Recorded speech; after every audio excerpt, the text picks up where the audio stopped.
Nagpahayag ng pagsuporta si dating Senador Panfilo Lacson sa desisyon ng Philippine National Police na huwag magdeklara ng ceasefire laban sa New People's Army ngayong holiday season.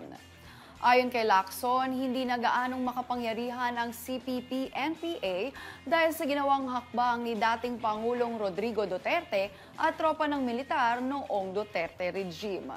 Para sa dating senador, hindi dapat nating bigyan ng panahon ang mga teroristang grupo ng pahinga para makapag-regroup at maibalik ang kanilang lakad para labanan at pabagsakin ang pamahalaan.